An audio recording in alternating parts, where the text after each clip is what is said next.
No disease, epidemic reported in northern states' floods. Trade deal salvaged despite Canada U-turn.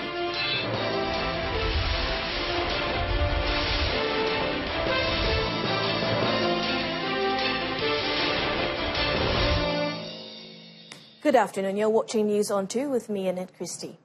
Two West Coast states, namely Selangor and Negeri Sembilan, were hit with flash floods yesterday. In Selangor, a 2-hour downpour since 5 p.m. caused the waters of Sungai Kelang to rise, inundating several areas in Ampang, Ulu Langat and Gombak. The Hulu Langat district in Selangor was also flooded owing to inadequate drainage that was unable to contain the heavy rainfall. According to Selangor Deputy Fire Chief Muhammad Sani Harul, the affected areas were Kampung Sungai Tekali, Kampung Pasir, Kampung Sungai Pening and Kampung Seri Nanding. 82 residents from Kampung Sungai Tekali, Hulu Langat, were housed in the Sekolah Kebangsaan Sungai Serai Evacuation Centre. Meanwhile, in Seremban, Negeri Sembilan, several areas were inundated following a 3-hour downpour yesterday. Among the affected areas were Jalan Tuanku Munawir, including a portion of the bus station, and the Terminal 1 shopping centre were flooded owing to clogged drains. Seremban District Civil Defence Officer Muhammad Najib Abdul Karim said 32 residents from Taman Jasper and 23 residents from Taman Pulasan were affected by the incident. The Health Ministry has confirmed that no infections, epidemic and risk cases have been reported in the flooded areas in Pulau Pinang and Kedah. Its Minister, Datuk Sri Dr. S. Subramaniam, said, as of yesterday, 36% of the flood victims have been examined for treatment by 50 medical teams, comprising 32 health teams and 18 medical teams on duty during and after the floods. Speaking to the media in Putrajaya yesterday, Datuk Sri Dr. Subramaniam said there are also no high-risk cases like antenatal, postnatal and hemodialysis in flooded areas. Kita pun telah mengadakan program untuk mengesan pembiakan nyamuk, kehadiran tikus dan lalat, keselamatan dan kualiti makanan, keselamatan mutu air minuman di dalam semua pusat-pusat pemindaan banjir ini. Dan secara umum, nasihat Kementerian Kesihatan kepada mangsa-mangsa banjir untuk mengelakkan penyakit-penyakit yang boleh. He advised communities in the flooded areas or places which are at risk to be careful and follow the instructions of the authorities, especially on the need to evacuate early. Operations at 2 health facilities, Klinik Desa Lahayui and Klinik Pergigian Perai, which are still affected by the floods, have been moved to Sungai Dua Health Clinic and Seberangjaya Health Clinic. Deputy Prime Minister Datuk Sri Dr. Ahmad Zahid Hamidi has reiterated that the federal government is committed towards the flood relief efforts because the people and flood victims' interests must be given priority. He added that the act of politicising the recent floods that hit the northern states is uncalled for, and the focus should be on helping the flood victims, which the federal government, through its various ministries and agencies, had been doing. Kerjasama kerajaan negeri dan kerajaan pusat harus diterjemahkan dalam apa juga bentuk dan jangan memanipulasikan perkara-perkara yang begini kerana kepentingan bangsa banjir dan rakyat seluruhannya harus diberikan keutamaan.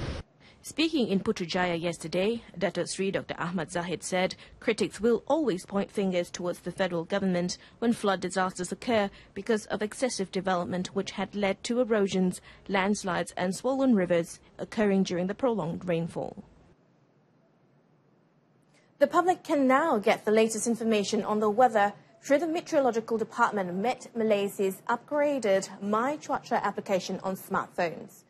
Met Director General Alwi Bakhari said the information on the app as well as the department's website enables the public to make preparations to face any changes in the weather.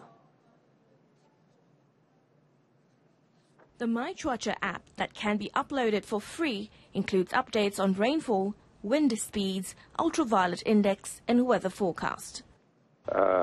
Semua maklumat cuaca di aplikasi ini adalah maklumat cuaca yang terkini yang dikemas kini 24 jam, dan pada masa yang sama kalau kita lihat paparan radar yang berkenaan adalah paparan radar yang hampir waktu sebenar lah. Kemudian apa yang dipaparkan adalah waktu sekarang dan juga apa yang dijangkakan untuk 3 jam yang ke hadapan untuk maklumat radar di di aplikasi ini. Aside from the My Cuaca app, the public can obtain information from Met Malaysia's website, www.met.gov.my, or by calling 1300 221 MET or 1638. Meanwhile, the monsoon season in Malaysia is expected to begin on Monday, November 13 until March next year, with heavy rain forecasted for the east coast of Peninsular Malaysia, Sabah and Sarawak. According to a statement by Met Malaysia, heavy rain is expected in Kelantan, Terengganu, Pahang and Johor in November and December 2017. In December 2017 and January 2018, the heavy rain will be more focused on West Sarawak, North and East Sabah. During the northeast monsoon, continuous rainfall up to 3 days could cause floods in low-lying and flood-prone areas. The department added that if the heavy rains fall at the same time as the high tide, the risk of floods occurring is higher. The public is advised to be more prepared to face the monsoon season, as well as more alert to warnings of heavy rain issued by the Meteorological Department.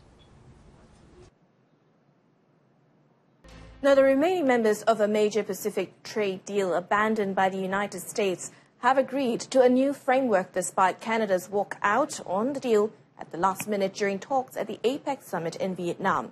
Canada's Trade Minister, François-Philippe Champagne, today said the breakthrough was welcomed and his government had agreed to a framework for a new comprehensive and progressive trans-Pacific partnership after holding out for strict labour and environmental clauses. After days of talks on the sidelines of the APEC summit in Da Nang, the TPP 11 nations made a breakthrough early today. Canadian Prime Minister Justin Trudeau threatened to derail the hard work when he reneged onto an agreement that all trade ministers, including his own, had struck just hours earlier. Yes, it was unexpected because there was no indication there was going to be a problem. But at the 11th hour, there was a problem, no specific reasons given, but most TPP leaders think it is more political than substantive, that he needs time to deal with his political base and voters at home. So we decided that we should give him the space and the time to work it out. Canada, which has the second biggest economy among remaining TPP countries after Japan, had said it wanted to ensure an agreement that would protect jobs. That last item concludes this afternoon's News on 2. In our top story, no disease epidemic reported in northern states floods. On that note, join us again at 7 this evening for more updates. I'm CHRISTIE. Thanks for watching.